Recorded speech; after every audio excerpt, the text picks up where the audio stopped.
The Pappas Kids SchoolHouse Foundation was actually founded in 2005. At the time, we were created to support the two largest schools in the United States dedicated to homeless and underprivileged children. Those schools have since closed, and so our purpose has remained around because in the state of Arizona, the homeless statistics here is 29,000 attending public schools just in our state.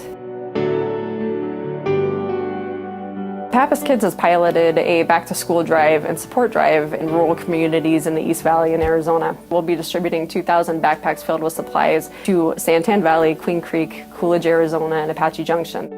We're roughly doing about 4,000 backpacks this year, possibly 5,000 if I can actually achieve the goal that I have for Pappas Kids by distributing backpacks filled with supplies for homeless and underprivileged children. The reason I say underprivileged is children that are living in poverty aren't necessarily homeless, but their families are struggling in their households to make ends meet, and school supplies sometimes are not within their family's reach, and so they go to school unprepared and they tend to fail a little bit quicker than some of the other students. We want to take away that barrier.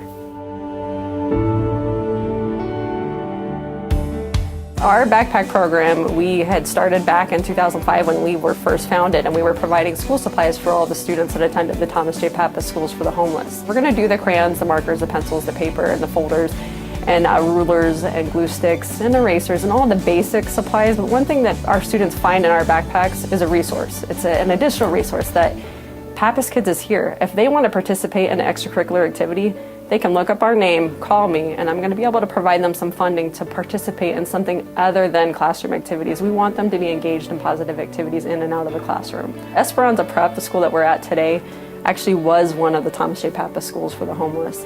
And so there is a deeply rooted connection between myself, Pappas Kids SchoolHouse Foundation, and this particular campus. And now that they've reopened their doors as a school that serves homeless and underprivileged youth, not just isolated to homeless, but homeless and underprivileged, we want to make sure that they have all the tools for their students and all of the items necessary to help their students go on and finish their education and pursue post-secondary education. So we're here to support them and approximately 63 other schools throughout the state of Arizona currently.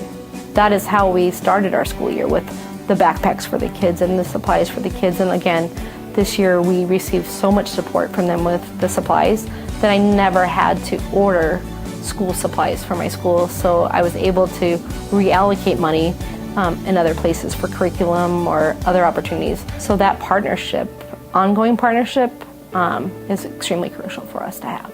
I am an adopted child, and I'm a very blessed adopted child, and I grew up in a household that was full of love and struggles. So I find connection in the youth that I work with, because we all have a problem with identifying ourselves because we don't know who we are, where we're at in this world.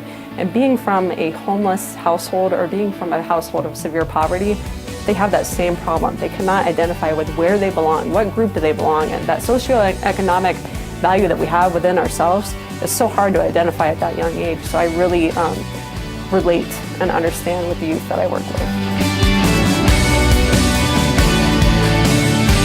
It's such a confidence builder. We want these kids to understand that they're not different. They're not different than any other student.